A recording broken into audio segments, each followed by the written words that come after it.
Hello, everybody. I think we're live now. Yes. Okay. Yeah, So I I can can hear my hear own your voice. How voice. about you guys? I don't know. I didn't unmute this. Hang on. Yes. Yeah, I Okay. hear So all yeah. three of Yeah, us. Okay. I So hear myself now. we did it. One small step for One small step for streamers. Yeah, many So technical giant difficulties. step for trolls. thanks for bearing with All us, right. anybody who's watching, and yeah, welcome to F It Friday. We're going to be talking about some Christmassy stuff. McLeod Christmas here. spirit. We got Modus and Artemis rocking the microphones. Artemis. So take it away, Yes. So somebody. where do we want to start on this? I would like to. I mean, since we're getting in the Christmas spirit here, um, kind of talk about the origins of Christmas because I believe there's hundreds of them. Nobody knows really what the true origin of Christmas was and where Santa Claus came from. And it seems like every culture around the globe has a little bit different rendition, as well as religions have a different rendition on, the festivities and the holiday in itself. Um, I think if we boil it down to its very first kind of origins, would be you have Christianity, paganism, and then we're going to deep dive into this topic, but shaman eating mushrooms and drinking reindeer piss. Now that sounds like fun to me. Where can I get a So, pint of reindeer piss? right, Amazon, free shipping, I don't doubt it. $19.99. Actually, that would probably be like an Etsy item Probably. or eBay. Fresh from Yeah. the Oregon. If you can buy bathwater, you can buy reindeer piss. Oh my I guarantee it. God. Like holy water. I've seen holy water on Amazon. Dude, that's a thing. Like, Oh Lord. yeah, I hear that the Catholic Church is like pretty serious about people selling that stuff. Like, Really? yeah, Like they're getting pissed about it? yeah, they're getting pretty pissed off about it. Like, Didn't bad the- people are using it for like rituals and things. Oh man. Yeah, it's Didn't the Pope just come out and say premarital sex isn't like a big sin? hey, all right. That means I'm not going to hell. You guys read about that? Let's just say my high school years Yeah, I were thought that quite was kinda promiscuous. Yeah, Pope says sex outside of marriage is not the most serious sin. Not the most. Okay, well, you know, Times are changing. I'll be sure Hey to. guys, you're gonna have to Okay, so- excuse me for 1 second. So you You gotta go guys say keep the talking rosary. about this, but, no, my neighbor's fire alarm is going off. I just want to make sure that she's okay. I'll be right back. Just mute yourself. Well, Yeah. If we hear screaming in the background, we'll know to send the police or fire brigade. So tell us this history of Christmas. So, all of the research I've done into this is Christmas goes back to.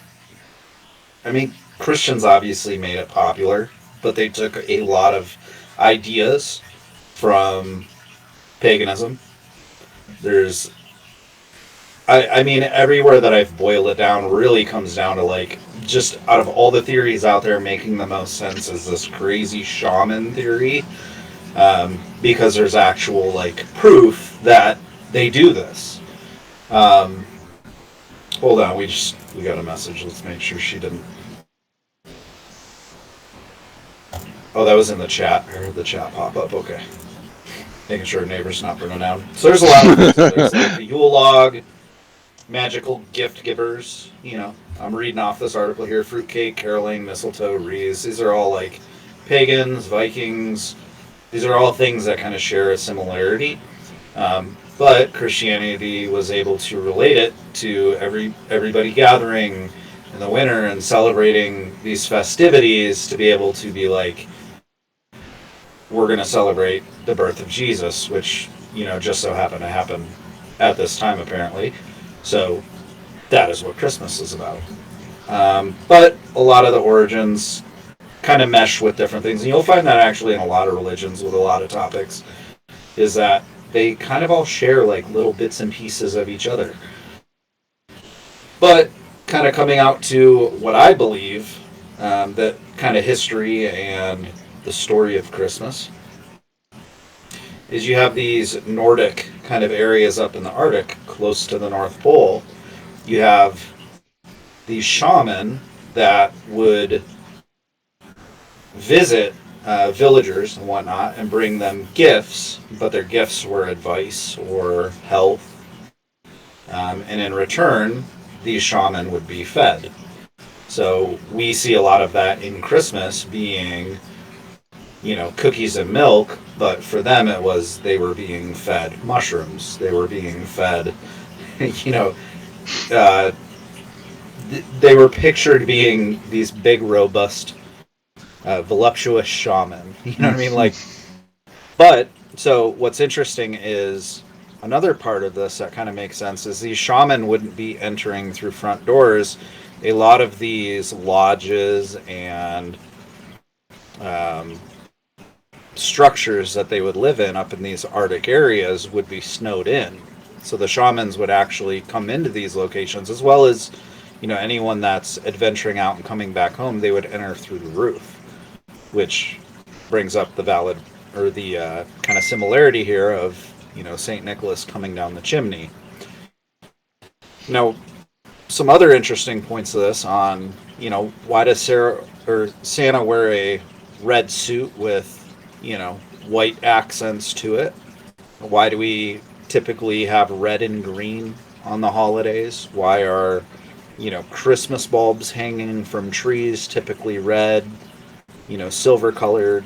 Like, where does all this kind of imagery come from? And there's one specific mushroom.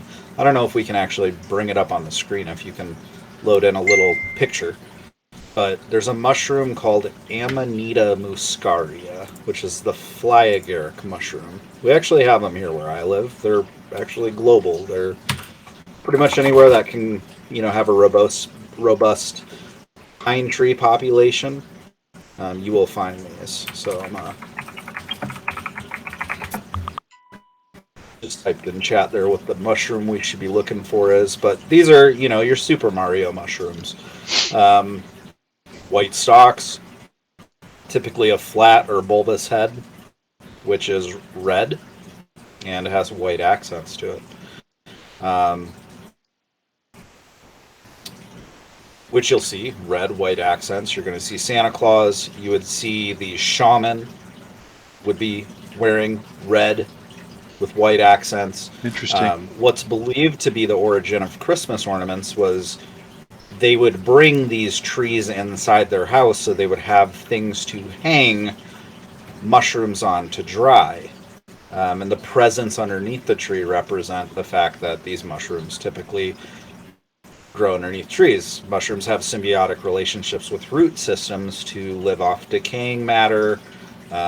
We see it a lot where I'm at, like morel mushrooms will typically be found around ash trees, elm trees that have fallen over and died, mostly elm and ash. You'll find them on the edge of forests.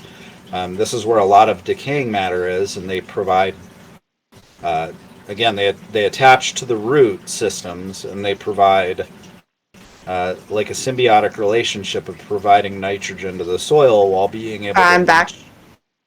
Sorry, Thank you. I interrupt. While being able to leach. We're talking about kind of how mushrooms work here. And Okay. how the fly agaric, Amanita muscaria, is the scientific name of these, the red and white capped Mario mushrooms that you see, how these relate to Santa Claus. We were just going over Nordic regions near the North Pole, where this reindeer piss kind of society is from. It is a true thing. They do this.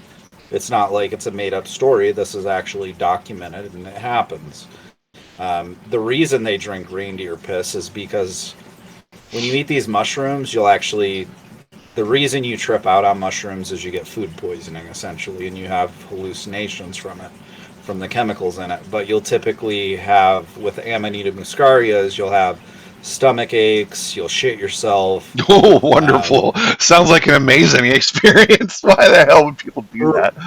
Yeah, isn't Right, it that you the know. reindeer or caribou, whatever it is? I guess they're the same thing. Isn't it that their urine like dilutes it? Oh, So that's why they. No, so well, their liver actually would process out all the junk, and they would Right. essentially have, an alcoholic drink, almost like a purified piss cocktail of Ew. psychedelics. Ew. Ooh, nice and warm too. I always wondered, like, how do they collect the piss? Do they just look for yellow snow? Do they follow these reindeer around with drugs? with cups, yeah, With like a cups, bugs. yeah. Maybe the I reindeer was at just I was like sits at the bar with him or something. You know. I This brings up a funny memory. I was a kid and I remember going to the harbor and there's like this dog run and I watched a guy chase around his like lab and he was trying to he didn't have anything to pick up shit with, so he was chasing his lab around with a milk jug. What Like every the time the hell? dog would squat, he'd get behind it with a milk jug and try to catch it. Wow. And now I think, was he filtering mushrooms? Was he doing what these shamans? Right. Yeah. So I guess back into the shaman though, some similarities to the Christmas spirit here in Kris Kringle. I was saying is these guys would actually enter into the houses and they would enter into the buildings and whatnot through the roof because these are areas that get snowed in a lot during this time of the year. So they would have ladders in and out, similar to the story of him coming through chimneys. These shamans would bring health, advice. They would bring, those were the forms of their gift, and in return, these shaman would be fed, which is us passing out cookies and milk. The trees are symbolic because they would bring, these trees inside. I'm assuming so they could have, benefits of trees being like, I don't know, maybe like so they're not feeling like they're just snowed in. Maybe it's a positive vibe to have a tree in the house. Maybe that they use the sap for certain things, but they definitely use these trees for hanging mushrooms and drying them. There's, drawings of this going back to like the 1600s of them hanging and drying mushrooms on trees, which represents, ornaments. And these mushrooms are red and white, which is a lot of, the colors of Christmas. So I believe Santa Claus is based off of these shaman and people tripping their fucking balls off during Christmas season. Now, yeah, I'd like to bring up one specific thing that kind of cues me into this is the Amanita muscaria, even though it has these. I just sent you the name of it on Slack here. I just dropped it in there. If you want to Google it and just bring up some Google images so people can see it. But you've seen them before. They're in Super Mario. It's the ones you eat. They only like. You're big. Did you mention? I might have been away for this, but did you mention how they grow in basically only pine and like Yep. cold climate trees, like the Christmas tree. So I think that's kind of crazy too. But I feel like two things can be true at the same time, though, because obviously there's the Christian culture or not culture, but religion, culture and religion, and what they believe, and Saint Nicholas.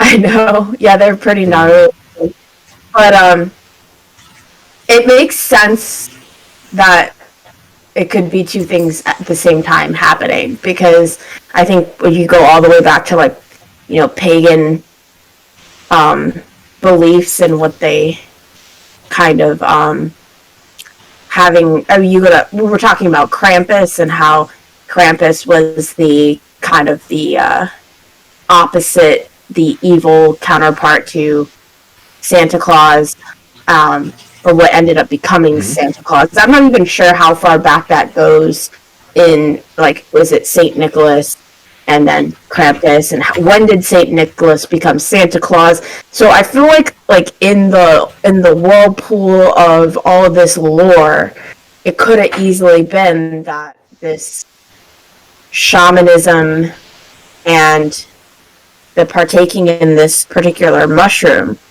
did definitely heavily influence what we know to be today. Why we have the red and the white coat and those colors representing Santa Claus, and why we have the Christmas tree.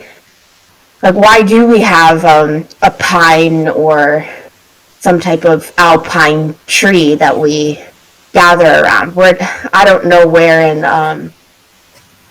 the legend of Saint Nicholas that became a thing. I think it all comes from the shamanistic kind of theory here of it, because I was going to talk about one other point about these mushrooms is the fact that, so when you eat them, you get sick, whatever, but they talk about the reindeer literally being addicted to eating these.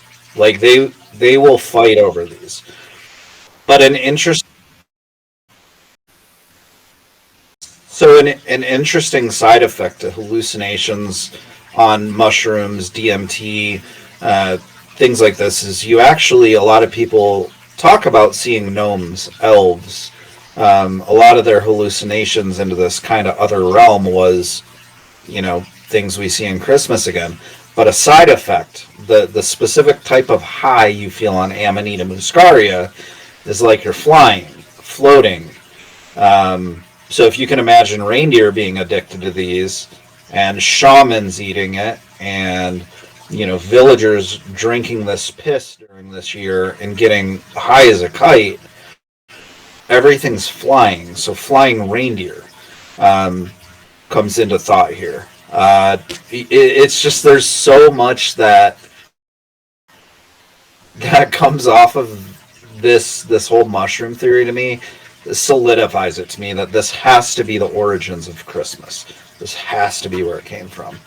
And you can actually buy these mushrooms on eBay for $20 for 15 grams. So if you'd like to really celebrate Christmas, yeah, for real, they're not illegal. They're not for consumption, they're for decoration, the eBay listings say. But yes, you can. You can also find them all over the place. Everywhere all of us live, you can find them out in the woods. Anywhere that has pine trees. So I was saying earlier, you were out for this Artemis, but you're right. These are kind of native to cedar, pine, kind of those types of soils, to where like morels, chanterelles, things like that are more symbiotic relationships towards like elm and ash trees. So there's this whole, if you guys have never seen the documentary Fantastic Fun Guy, you need to watch it. It's just mind blowing. And it's not just about like eating mushrooms and tripping balls. It's like Planet Earth style documentary about how there's literally a internet web underneath the soils of our forests that are literally growing, living, breathing networks that communicate with each other through mycelium, which is the kind of mold, white-looking stuff you will see before mushrooms grow. There's literally hundreds of square miles that they know, maybe thousands of square miles, I forget the number, but of a single network that they know is connected to all of the mushrooms in an area. Is like the single largest known network. It's just a mind-blowing documentary. Yeah, I'm fascinated by mushrooms. Not only eating them for the experience, but also just them as an edible food source. I find it fascinating too that you got to know your mushrooms, because you might eat this one, but you might eat its close relative and die. Yeah, like there's mushrooms that are like, I forget the name of them, but it's like we have ones here, morel, and then they have one that's close. Morels are like $200 for a dried pound of them because you cook them with steak, and they just like they have such an earthy taste. Like a truffle is a couple thousands, but the morel has literally a relative called the death cap, and they look almost identical. And the only way to know is if you cut a morel long ways in half. It is one hollowed body, where a death cap is a stem that goes up to the very tip, and the mushroom's head kind of veils over that stem. But they look alike, and if you eat a death cap, you will, chances are, not survive. And there's nothing they can do for you. Yeah, so...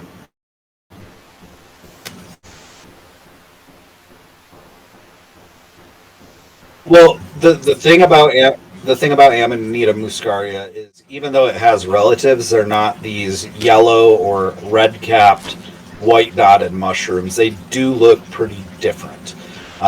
So you are fairly safe to eat Amanita muscaria, but again, you got a 50-50 chance here that you're either going to shit your pants or you're not, and you're either going to shit your pants tripping balls, or you're not going to shit your pants and still trip balls. So it's a pretty risky thing. I have. I did in college. Not my pants. I was very sick in a bathroom from these. I would try them again though.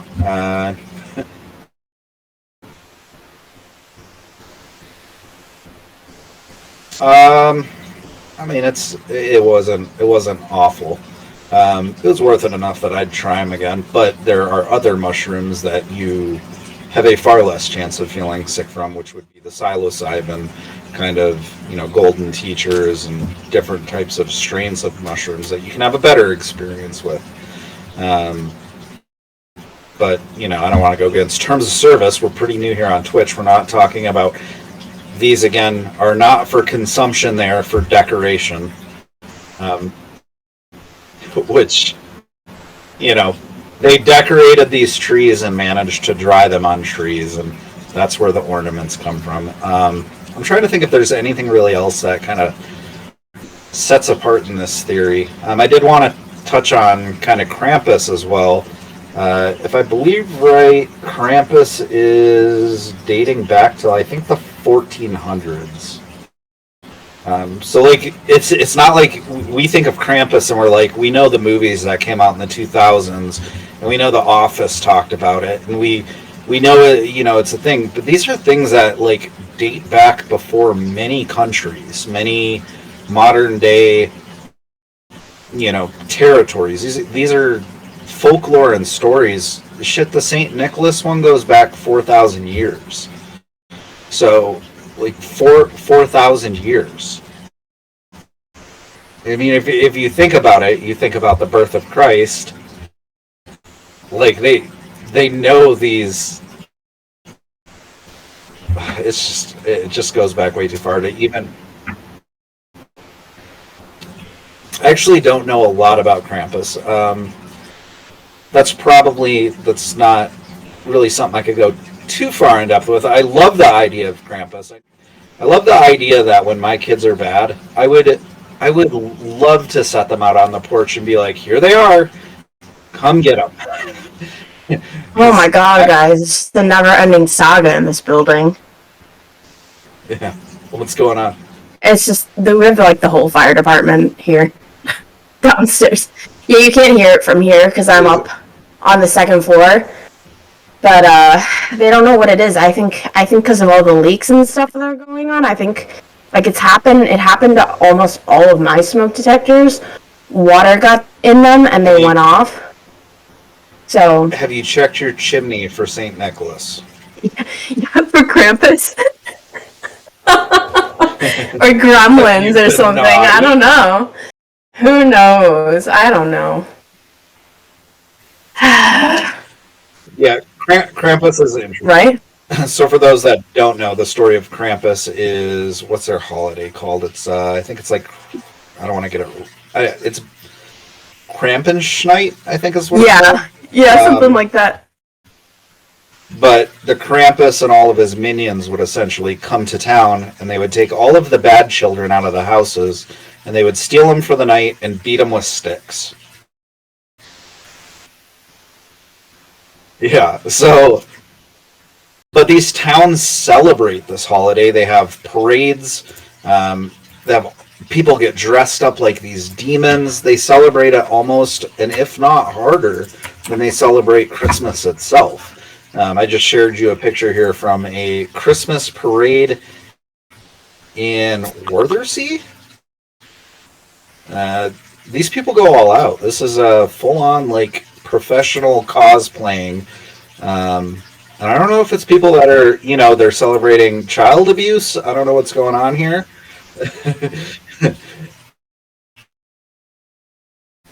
Yeah.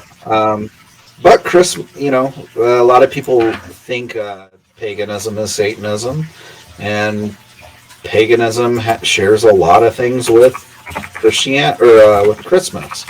A lot of the roots of Christmas come from pagan kind of celebrations, and we went through these before. Again, they're like the Yule log, gift giving, fruitcakes, caroling, mistletoe, wreaths. These are all parts of different things. Druids, Vikings, Egyptians, like the whole world has had these parts of bits to their celebrations. And it seems like what Christianity does a lot of the time is takes these little bits and pieces of goodness and says, "Oh, that's our holiday." That's what we do. I wanted to touch another thing on these mushrooms here. I forgot to mention it about Amanita muscaria. Is they believed these red mushrooms would pop up, and they pop up after rain, right? So springtime when you're getting soaked, and then the soil starts absorbing it. You see these mycelium networks root up, and these fruits come out of the ground. What they believed is, trying to think of which culture this was. It's from a book, The Divine Mushroom of Immortality, back from 1968. They talk about from 4,000 years ago, texts actually talking about these fruits coming up, and these white specks, these white dots on top of this mushroom were actually the semen of God. So when you would eat these mushrooms, a lot of people believed, and these are what the shamans believed, is when they would trip balls and go into this other realm, they were actually speaking to God. That's how these mushrooms are so deep rooted into religion, is that these were the methods that people went to speak to God. And they still do it. You see it in South American countries. There are towns that forage these mushrooms, and still shamans that hold these rituals with communities and now tourists. But they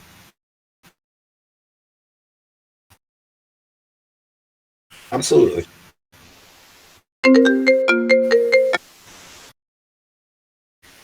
Psilocybin's a very interesting one. Any type of psilocybin mushroom, it's an interesting drug because it's, for me, it took someone who was in their early adulthood, late adulthood, up until probably like the last few years when I started microdosing. Very egotistical, thinking like I was the shit, make decent money, taught myself to code, like, I'm very fortunate to do it, but I did it all myself. I taught myself all this shit, and I thought, like, I almost had a complex where I was like the main character kind of thing. And I used social media a lot, I was very kind of flamboyant towards my life, I guess. I'm very, not just like proud of what I did, but I wanted to show people what I earned. I think a lot of it came from like issues from childhood of like bullying and whatnot, and being able to take mushrooms has kind of erased, or I guess reset, that mindset to where it's like, I know I'm not the main character. uh, um,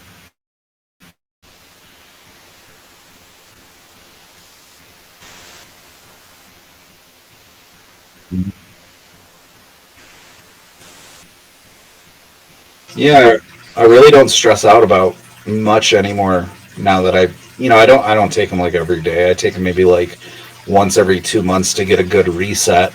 And I do typically like smaller doses, and sometimes I'll do like, they call it a heroic dose, which is 5 grams. I typically try to stay between like 1.5 to 3 grams of psilocybin.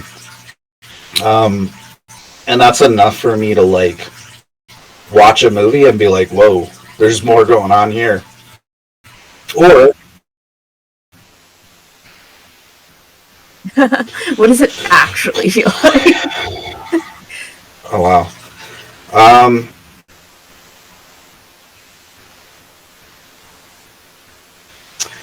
so for me, it feels like I'm the director of something, but I'm also not directing it. Like it feels like through my eyes, you see things through a different lens. Like you're looking at things and you kind of understand them deeper than you typically would at the surface. If you take a very small dose, you just kind of feel uplifted and you have like almost like if you have a beer or two, you get that kind of buzz, you loosen up, you feel good. But when you start taking more, you start getting these visual hallucinations. So for me, what's really interesting is I'm severely colorblind, so I can't see shades of red. I can see pure red. But when you start getting into like red next to orange, red next to purples, and like all of these different colors, I can't see them. They all blend together for me. Same thing with blues, greens, anything that red mixes into. I can't see like browns, purples. I can see them when they're standalone, but I wouldn't know what to tell you what color it is. And I knew this was an issue since I was a kid because people would always be like, "Are you colorblind? Like, what color's my blue jeans?" Like, they're blue, but like it'd be like they were wearing a purple. They were wear a purple jacket, and I'd be like, "Oh, that's cool. I like your jacket."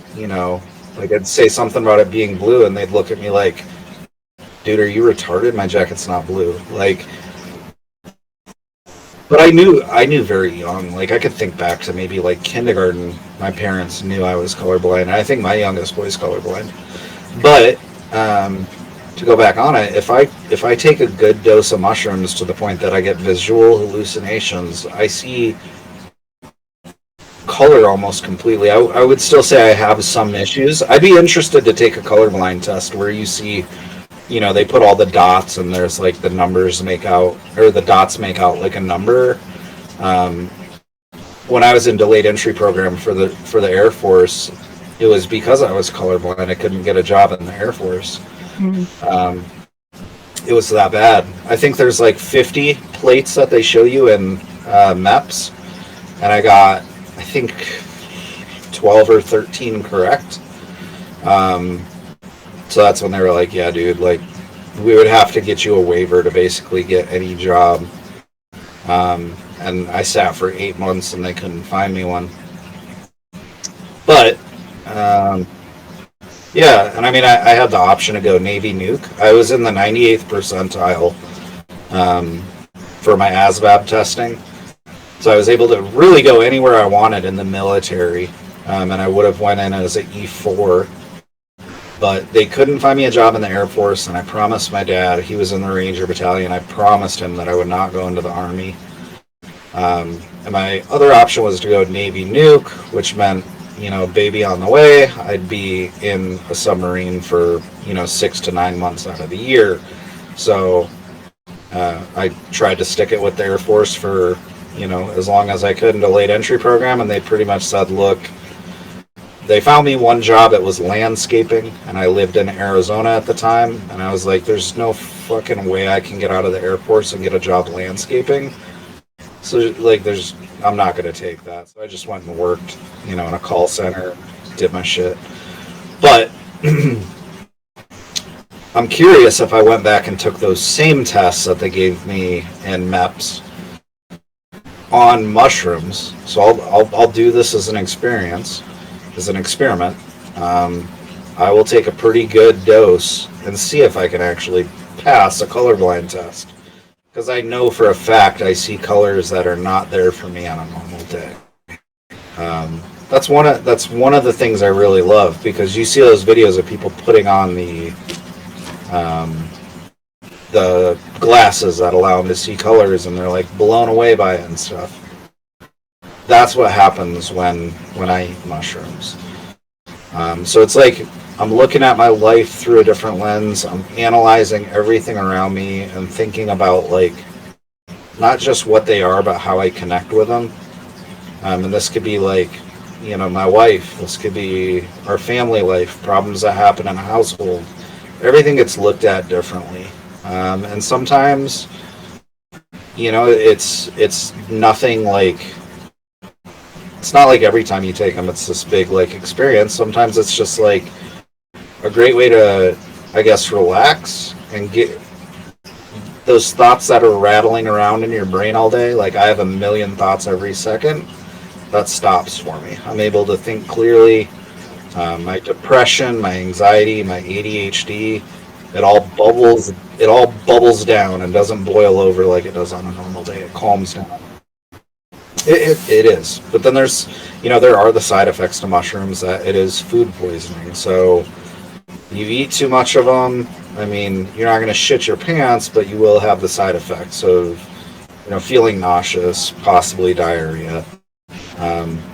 That's with, like, the magic mushrooms that you see. These ones that we're looking at, Amanita muscaria, they're a little bit more weighted on the scale of you're probably going to shit your pants. These ones, they all affect your body differently. But, yeah, that's my experiences on it. But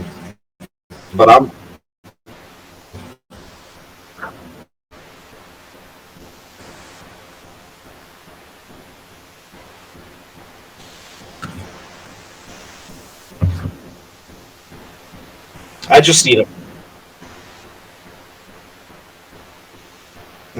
These are, it's already legal in what I know, two states. One that I'm in is legal, as well as another one fully recreationally, or not legal but decriminalized, to the point that if you're found growing them or whatever, the cops aren't going to do anything. I don't really know what the difference is on decriminalized and being legal.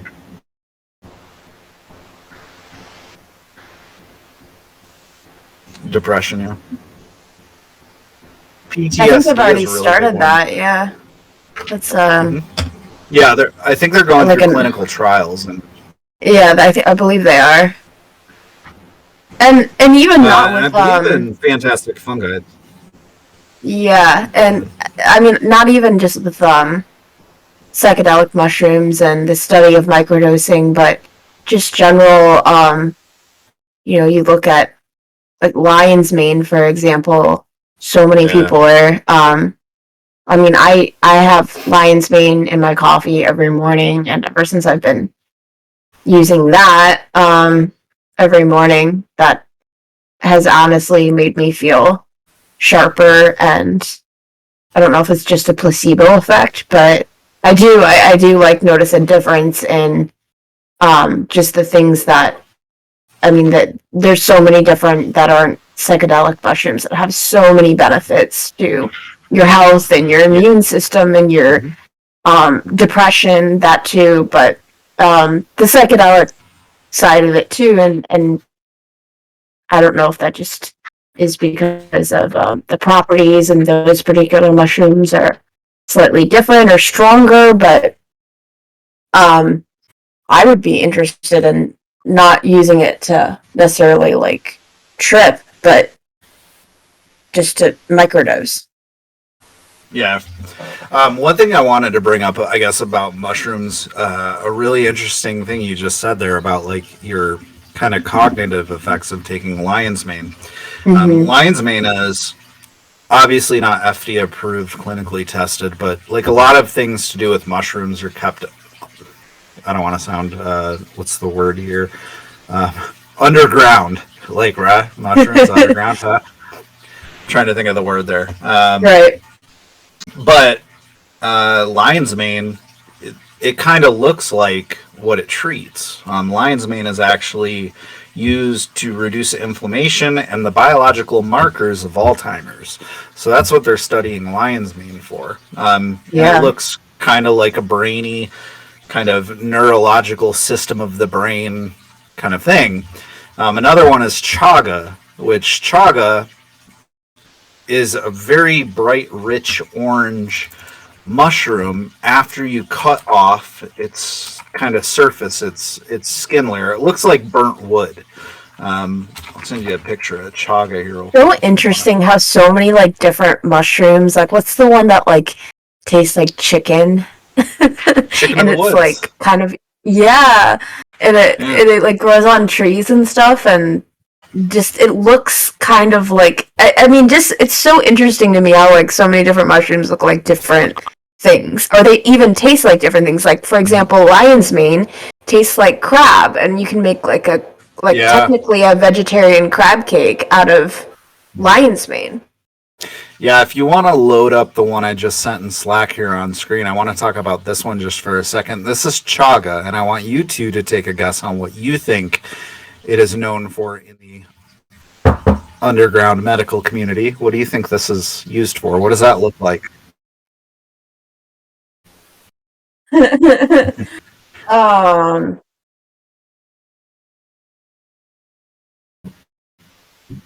if you looked at that, I'm gonna say your heart. You thought it was if you thought that was on a human body, on the surface of a human body, what would you think that was? On the surface.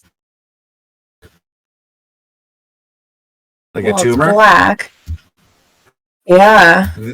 So chaga is widely known to be a alternative medicine. Again, this stream is not brought to you by the FDA. We are not sponsored by anybody. Chaga on the underground is a common alternative to cancer medication, and it is known to reduce cancer and known to reduce tumors. Yes, and what's interesting about chaga is you will find this on birch trees. Like you see in this, you will find it scattered about all over the woods on birch trees next to rivers. And when you cut it open, this picture was actually stolen off of Etsy. Somebody's listing on Etsy. This is for 10 pounds of chaga, $250. There is a huge market for mushrooms. Yeah. When you cut this puppy open, this is what it looks like. Again, it looks like shit on the outside. It's, this dark layer. When you cut it open, it is this bright orange, red, whatever this is. You guys tell me the color. I think it's orange. Is it red? Okay. Looks like a sweet potato, or the inside of a sweet potato. Yeah, somebody probably saw this and was like, is this a fucking sweet potato? I bet this will be good. It does. Yeah. Yeah, so chaga. It's crazy because you almost wouldn't think of that as your stereotypical mushroom. I would literally look at that and be like, what's wrong with that tree? Does it have a tumor? What's going on? But mushrooms, again, they are probably one of the oldest, if not the oldest, medicines that we know of in civilization. This goes back all the way through drawings, thousands of years ago. They find these frozen, men, and they de-thaw them, and they open up their little satchels, and they have mushrooms, and they have marijuana in them. These are medicines that literally go back thousands of years. And China's huge on mushrooms, Japan. America is surprisingly not. We know mushrooms as the fucking things you get at the store, the little button things that get sliced up and put on your pizza. America does not know the power and honestly the palate of the range of mushrooms you can forage. You can find any fucking mushroom in the woods out here, and it fascinates me. I can go in the spring and bring home a basket of morels, creminis, shiitake, portobello, oyster. Like some of these will be more rare than others. It's honestly, it's like Pokemon. You can find them all, but you're gonna have to search. Right. And I'm sure it like depends on like what climate that they grow in. Just like the Santa Claus mushroom. It depends on where they are. Like you'll see like mushrooms grow like off of like shit. Like it depends on what environment they like too. Mm-hmm. Like you're not gonna find mushrooms in Arizona. You're not like you will, but not like anything delicacy. Right. Pretty much anything that's wooded area, you're gonna find this whole network of mycology and mycelium that just runs through the forest. But there are just what's interesting is how kind of mushrooms came about. Like we know of there's I don't want to even estimate the number on how many are edible, but the sheer number of how many are not edible and how we found out they were not edible is by tasting them. So there's like... That's kind of scary to think about. It really is, because there's hundreds upon hundreds that are not edible. And I know like a modern person would be like, oh, I'll cut off a little sliver of this and I'll rub it on my tongue, and if I have a reaction to it, that's not an edible mushroom. I can't eat those. But a person 500 years ago, I mean, we're talking about people that, not even 500 years ago, 200 years ago, were like, oh my God, you're not feeling well, do cocaine. These were the same people that were like, oh, go to the woods and just get all the mushrooms you can see and that'll fix it. So... we probably went through a pretty large Darwin process of figuring out which mushrooms are good for you and which ones are not. But there are some really good ones out there. I am a big fan of all types of edible mushrooms. I'll leave it at that. Yeah. But well, that's the Noetic Society for you. We know our stuff. Our Fuck It Friday mushroom conversation. We don't know. It's been interesting. We don't know how to fucking work a stream, but we do know. We'll be good after when it's finally next year. We'll be good technically. Yeah. In 2022, we'll be in January. So,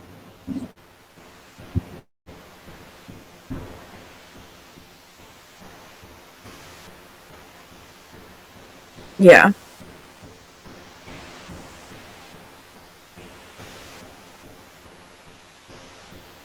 I mean, we can go as long as you guys want. I don't have any plans. I do, I guess, want to hear maybe your guys' experiences with Christmas on, I'm sure we all grew up with similar Christmases. The festive part, the gifts, like traditions, things like that. Do you guys notice, do you, obviously we don't believe in Santa Claus, but what are your thoughts on where this came from? Wait, don't speak for... No, just kidding. Hey, Krampus night's already over. Where do you guys think it came from? What are some alternative thoughts you have on its origins?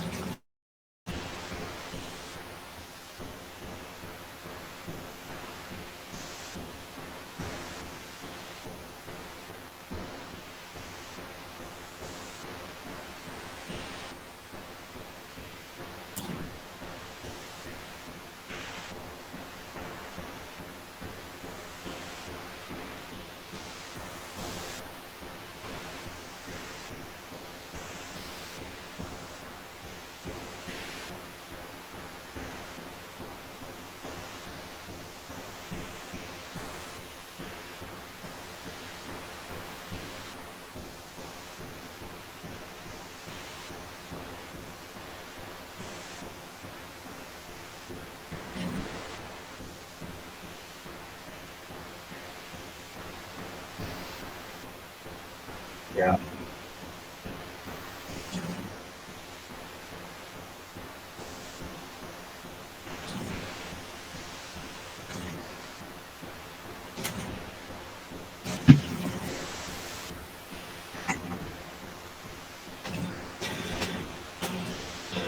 Do you? Yeah.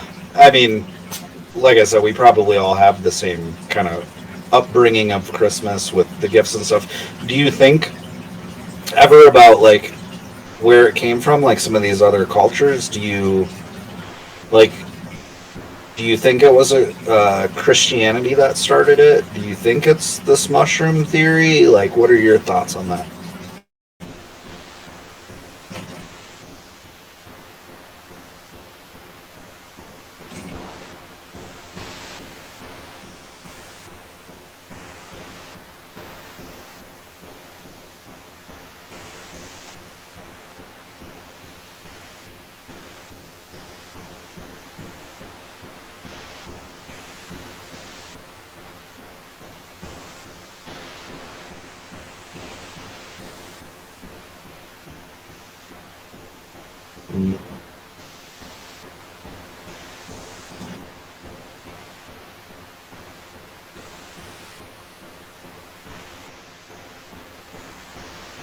Do you get pissed off when Do you get pissed off when Starbucks changes their cup design?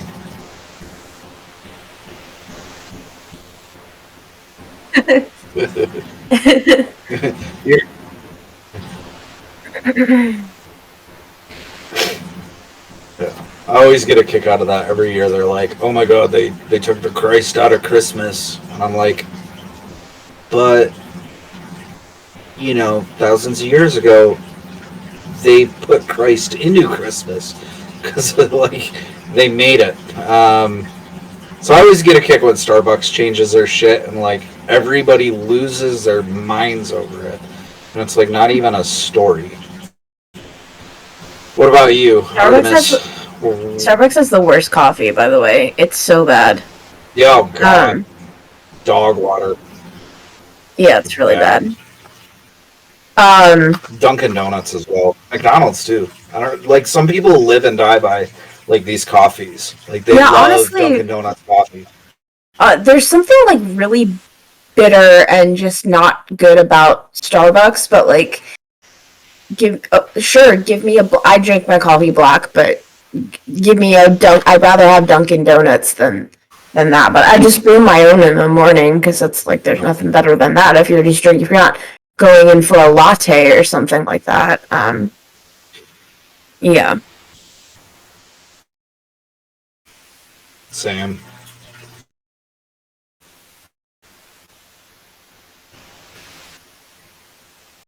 Yeah, I I can't drink coffee anymore. I found out like last year I must be like allergic to caffeine. I had like what felt like Crohn's for like 6 or 7 years of my life. I had like really bad issues.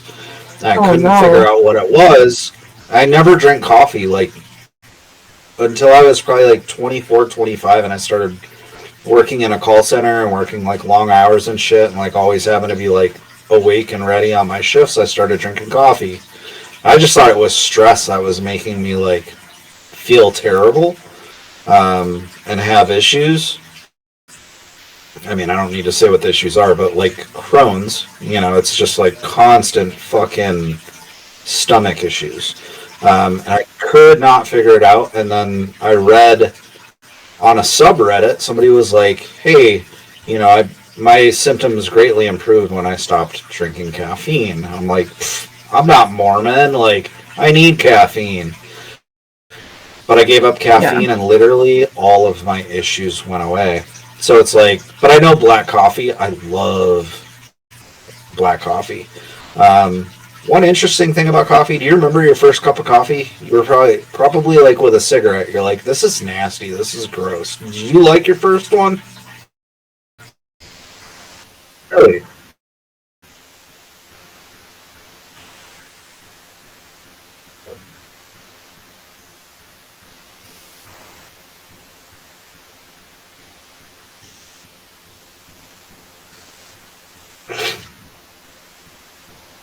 Yeah. Interesting. Artemis, you remember your first cup of coffee? No, I don't. But I'm sure I you know, I feel like I remember like when my parents started getting into Starbucks back when that became a thing.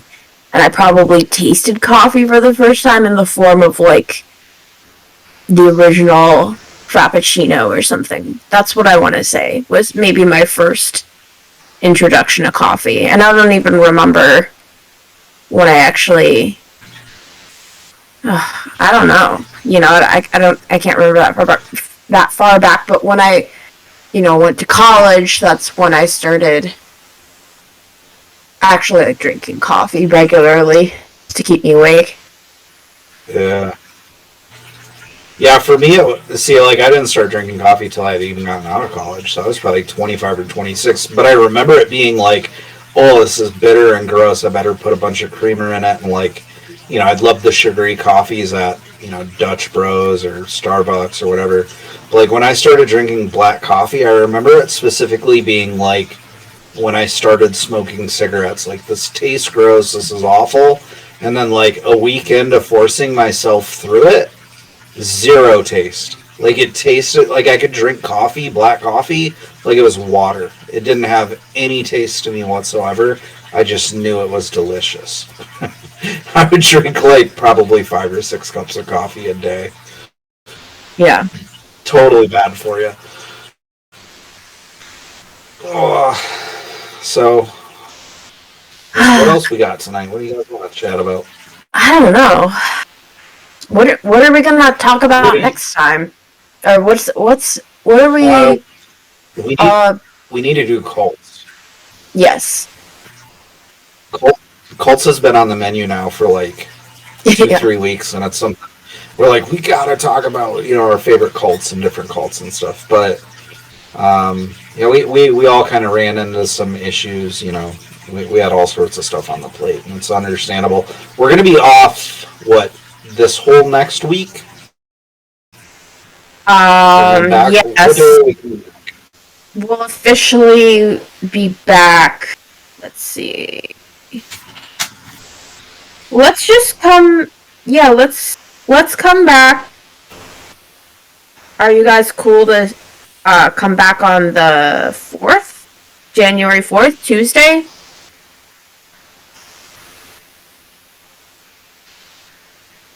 I can't do Tuesday that week, but I might be able to do. Well, Friday's New Year's Eve. Well, so. Friday's gonna be New Year's Eve. Yeah. Yeah. So we'll start 2022 off with like a full month of Tuesdays and Fridays. And we'll go from there. I feel like this will be it's holiday season. We knew between Thanksgiving and now we wouldn't stream a lot, but come January we'll be on every Tuesday and every Friday. I'm looking through the months on the calendar here. I know I travel out for work in March, but anything between now and January 1st through then, I'm an open book. Yeah, let's do. I'm thinking like on the 4th is a Tuesday, so that's true crime, and then we have an F-It Friday. On the 7th, we could do. I don't know how you guys want to swing it. If there's a true crime case we want to cover on the 4th, or we just want to like do cults. That kind of like ties into true crime. I mean, it's crime, depending on the cult. Yeah, there's plenty of ones. Yeah.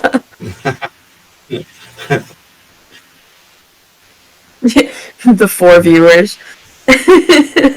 Well, there are active cults right now that are getting away with crime, and I don't want to say which ones they are.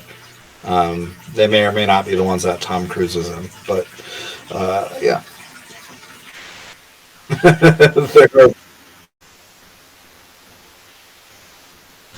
We don't want to. They will hunt us down. That's a crazy one. All right, I felt like tonight. I don't want to end the stream without you guys getting a lot of words in, because I felt like I kind of got on a roll there and I did a lot of talking. Okay. I wasn't as talkative Okay, yeah, this stream because I had neighbors. Your house is up Yeah. there. Sorry. It wasn't that I wasn't interested. It was just that I Maybe literally a had hot like firefighter 5 of my would neighbors. burst in.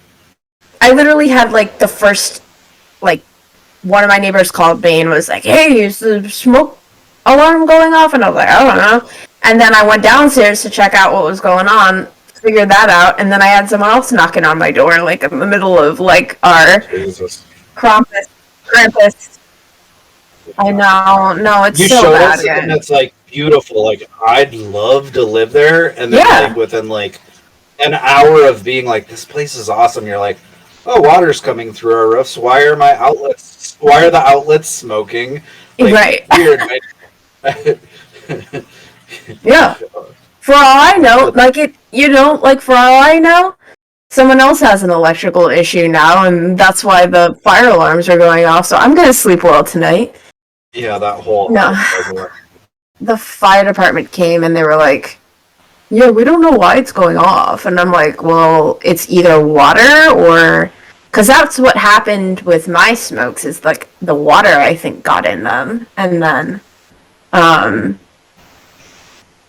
like half of all of my smoke detectors are crapped out. So the ones that like the landlords installed, but I have those like Nest fancy smokes, CO2 smoke detector combos. Those things that you can like control from your phone, so, or like get a notification. So I'll be having those in every room while I'm on Christmas vacation to make sure. And I do have renter's insurance, so just in case everything burns to a crisp, and my pets will be out of the house. I'm bringing my cat with me because he's spoiled. But no, we're not. Yeah.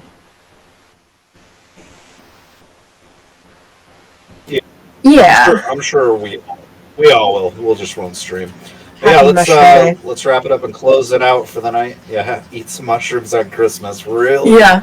really take in that family. Alright, guys. It's been good. We'll have a much smoother stream. Yeah, the beginning. I think that we just gotta figure out the beginning. Hey, but we all have like Much working. better than Tuesday. Yeah, we all have like working equipment at least, and microphones, and I gotta get that pop filter. Alright, guys. Alrighty.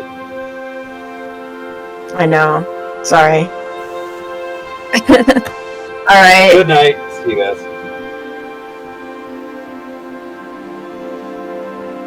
Okay. Yep. Alright, bye.